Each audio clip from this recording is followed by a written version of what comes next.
பகவான் கிருஷ்ணர் கண்ணாமூச்சி ஆடுற மாதிரி எனக்கு பட்டுச்சு. ஸ்டைலிஷ் மாடல் போல. பாருங்க, ஹை ஹீல்ஸ் எல்லாம் போட்டிருக்காங்க. ஒரு கோவில் முற்றிலுமே அழிஞ்சு இருக்கிறத பார்க்க முடியுது. அது எந்த தெய்வத்துக்கு அர்ப்பணிக்கப்பட்டிருக்குங்கிறது தெளிவா தெரியல. உள்ளூர் மக்களால மஸ்திக்கல் அப்படின்னு அழைக்கப்படுற இன்னொரு நடுக்கல். வணக்கம். எல்லாருக்கும் உலா சேனல்ல இன்னைக்கு நாம கர்நாடகா சீரீஸ தொடர்றோம். கோரவங்களா.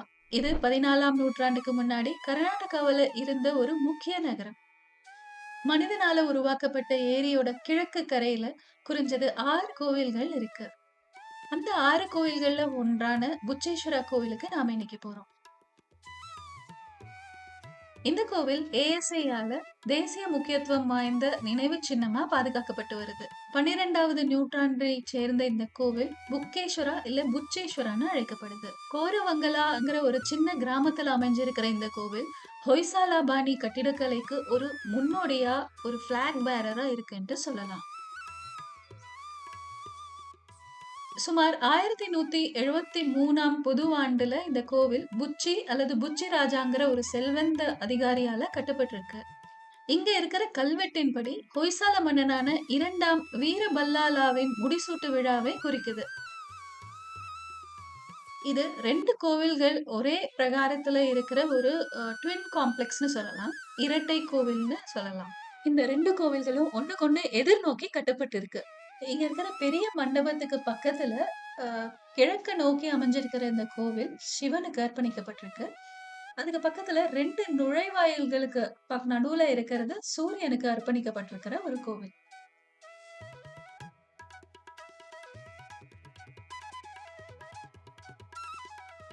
பகவான் கிருஷ்ணர் ரொம்பவும் விளையாட்டுத்தனமானவர்ங்கிறது நம்ம எல்லாருக்குமே தெரியும். ஆனா இங்க நம்மளுடைய அவரு கண்ணாமூச்சி ஆடுற மாதிரி எனக்கு பட்டுச்சு. இந்த தூணுக்கு பின்னாடி அவரை உங்களால பார்க்க முடியுதா?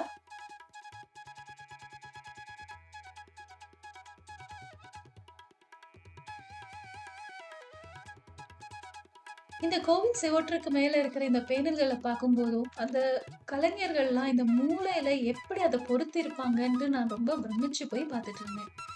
பல சிலைகள் இந்த கோவில் சுவற்றுல நிரம்பி இருக்கிறத பார்க்க முடிஞ்சது. இந்து சமய மரபுகளை சித்தரிக்கும் விதமா சைவம், வைணவம், சக்தி மற்றும் வேத தெய்வங்களை பயபக்தியோட காட்சிப்படுத்தப்பட்டிருக்கிறத பார்க்க முடிஞ்சது. ராமாயணம், மகாபாரதம், பாகவத புராணம், அர்த்தம் மற்றும் காம காட்சிகளை பிரதிபலிக்கும் விதமா பல பேனல்கள் இங்க இருந்தது. இங்க பிரகலாத சரித்திரம் சித்தரிக்கப்பட்டிருக்கு. இங்க இருக்கிற சிற்பங்கள் இயற்கையாவே அரிப்பு ஏற்பட்டிருந்தாலும் எல்லாமே முழுசா இன்டாக்டா இருக்கிறத நம்மளால பார்க்க முடியுது. இந்த மாதிரி அழகான சிற்பங்களை பார்க்கும் போதெல்லாம் ஒரே ஒரு விஷயம் என்ன ரொம்பவும் தாக்குது. நம்ம பாரம்பரியத்தை பத்தி நாம இன்னும் கத்துக்கிறதுக்கு நிறைய இருக்கு. தசாவதார சிற்பங்களை இந்த பேனல்களை நம்ம பார்க்கிறோம். வராக சுவாமி,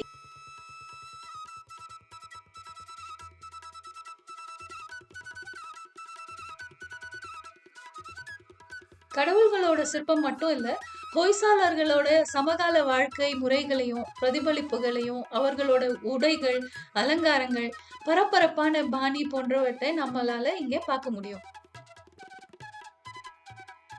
இந்த பெண்மணி அந்த காலத்துல ஸ்டைலிஷ் மாடல் போல. பாருங்க, ஹை ஹீல்ஸ் எல்லாம் போட்டிருக்காங்க.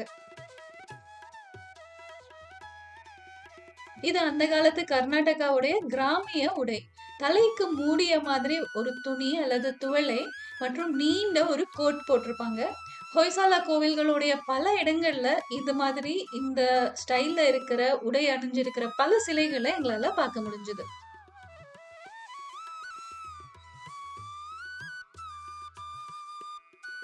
உச்சேஸ்வரா கோவில் கர்நாடகால இருக்கிற ஹசன் நகரத்துக்கு பக்கத்துல சுமார் 12 கிலோமீட்டர் தொலைவுல இருக்கு.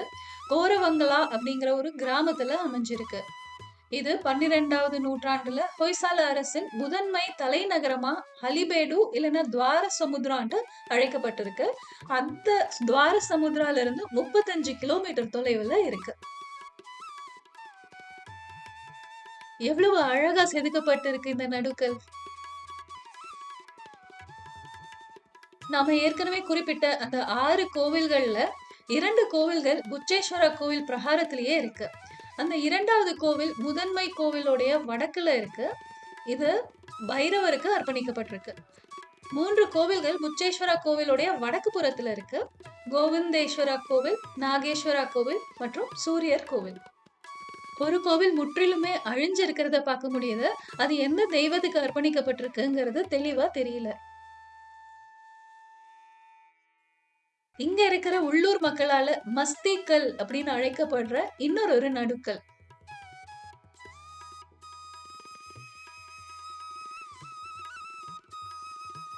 இப்ப நாம இங்க பாக்குற கஜேந்திர மோக்ஷம் போன்ற பல பாகவத புராணத்துல இருக்கிற கதை சித்திரங்களை பார்க்க முடியுது. திரிதல விமானத்தை, அதாவது 3 அடுக்கு கருவறையை இங்கிருந்து பார்க்க முடியும். ஹொய்சாலர்களுடைய சின்னம் மற்றும் அந்த ரொம்ப பர்ஃபெக்ட்டா செதுக்கப்பட்டிருக்கிற அந்த கலசத்தை இந்த திருத்தல விமானத்துல பார்க்க முடியுது. இந்த மாதிரி ரொம்ப அறியப்படாத கோவில்கள் நம்மளுடைய முன்னோர்களுடைய வளமான கடந்த காலத்துக்கு ஒரு திறவுகோலா இருக்கு. இந்த நுட்பமான சிலைகளையும் அழகான சூழல்ல இருக்கிற இந்த கோவிலையும் பார்த்து பிடிச்சிருக்கும்னு நம்புறேன். பிடிச்சிருந்தா ஒரு லைக் பண்ணுங்க. இதுவரை நீங்க சப்ஸ்கிரைப் பண்ணலைன்னா தயவு செஞ்சு சப்ஸ்கிரைப் பண்ணிட்டு உங்களுடைய நண்பர்கள் மற்றும் உறவினர்களோட பகிர்ந்துக்கோங்க.